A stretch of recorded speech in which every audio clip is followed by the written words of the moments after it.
토목시공기술사 밴드 해설 단답형 모범답안 강평을 시작하겠습니다. 자, 첫 번째 문제는 인공 함양 방법인데요. 인공 함양 방법은 뭐죠? 기존에 우리 이제 얘기하는 제방이나 어떤 댐 이런 데에서 이제 보수, 즉 물을 보유하는 방법에서 이수나 치수하는 방법을 이거를 어떤 방법으로 하는 거죠? 즉 지중해다가 보수하는 방법이죠. 지중해다가 물을 보유한다는 얘기예요. 보수하는 방법이다 하는 거예요.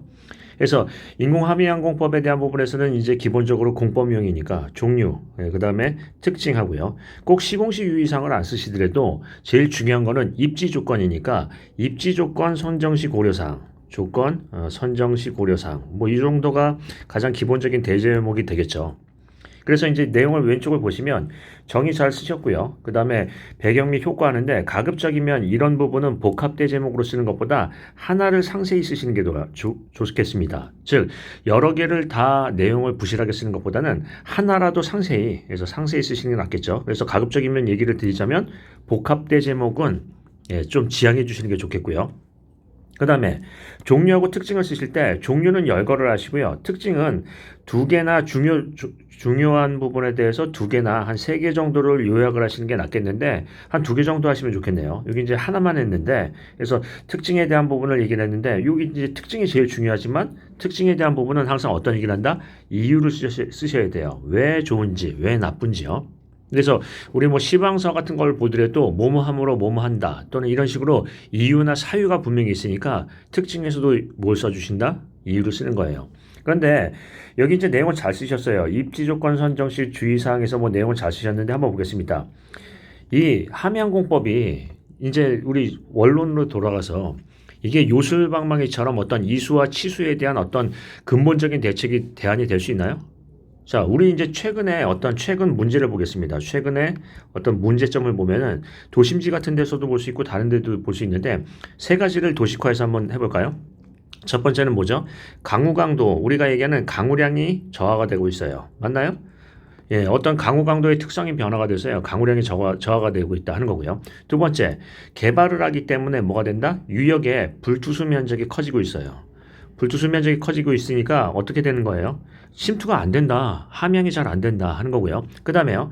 지하수의 난개발이 있어요. 지하수의 난개발이 있어요. 자, 이런 어떤 특수성 때문에 함양공법에 대한 효용성을 상당히 떨어질 수도 있어요.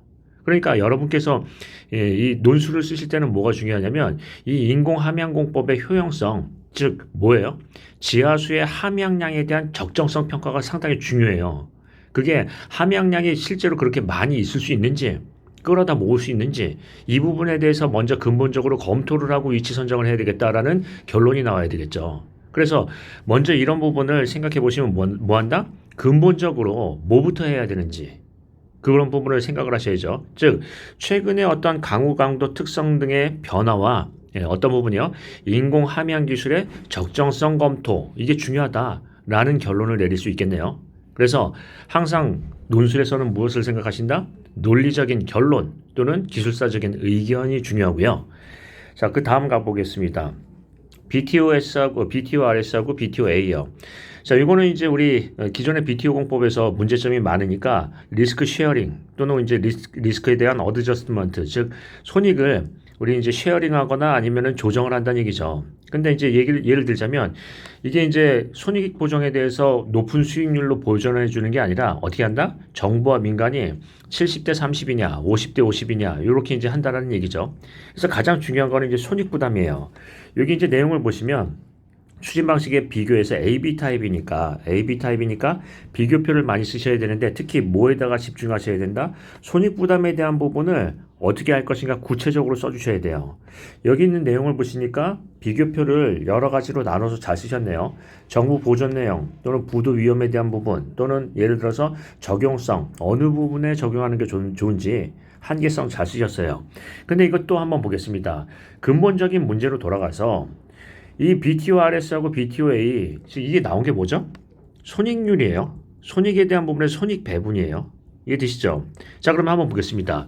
근본적으로 이 BTORS하고 BTOA 같은 경우에는 손익 배분도 손익 부담에 대한 부분도 상당히 중요하지만 이거 전에 우리가 먼저 해야 될 게 뭐죠? 적정, 손익에 대한 계산이에요.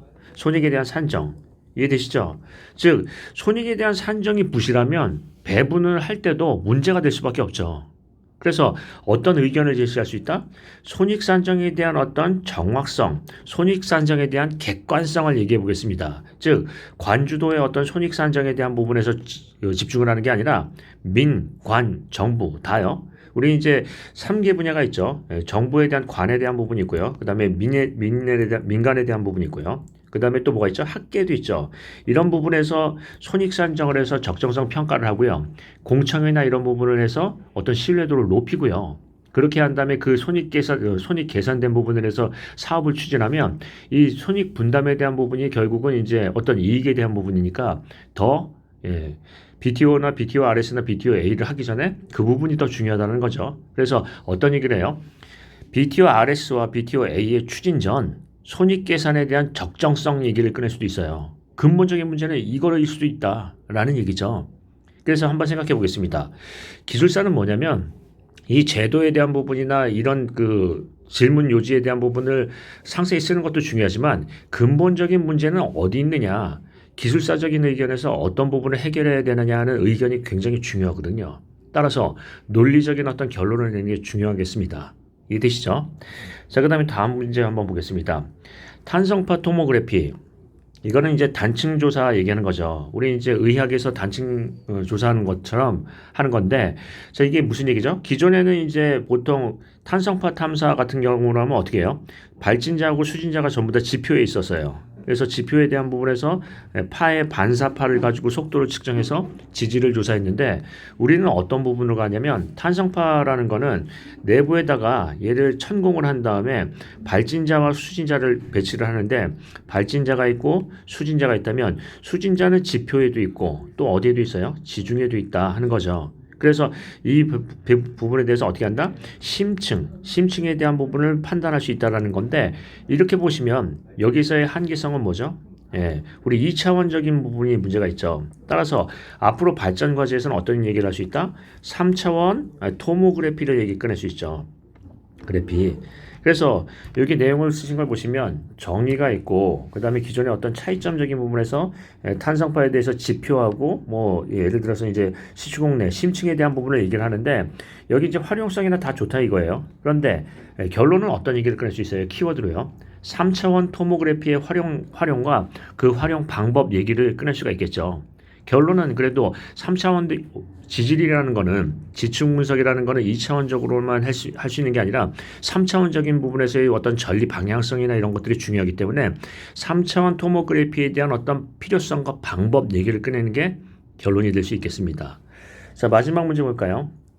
도로 포장의 예방적 보수. 자, 우리 이제 사후 보수나 구조적 보수라고 해서 손상이 상당히 발달된 다음에 보수를 하는 방법이 있어요. 그런데 예방적 보수는 손상이 아예 안 나거나 아니면 경미한 손상일 때 한다라는 거죠. 그럼 여기서 이제 여러분께서 잘 쓰시는 부분은 뭐냐면 실수하실 수 있는 부분은 뭐냐면 이번에 유지보수의 개념이에요. 예방적 유지보수의 개념. 이게 무슨 얘기냐면 기존에 구조적 유지보수나 기존에 어떤 사후 유지보수 이런 부분하고 비교했을 때 이거에 대비 어떤 탁월한 효과가 뭐냐 하는 거예요. 탁월한 효과가 뭐냐.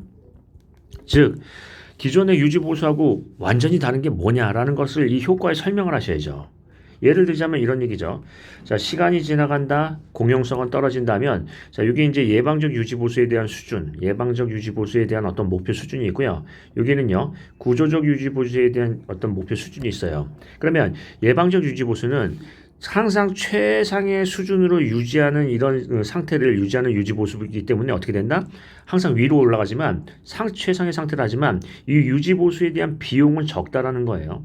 그런데 사후 유지보수는 얘가 이렇게 떨어져서 되기 전에 상당히 올린 다음에 떨어져서 되기 전에 이렇게 올리기 때문에 이 유지보수의 비용은 어떻게 된다? 상당히 크다라는 거예요. 그러면 이 두 개를 비교해보면 어떻게 되느냐? 예방적 유지보수는 비용은 작지만 항상 공용 성능은, 내부 성능은 상당히 높은 수준으로 유지하고 있고요.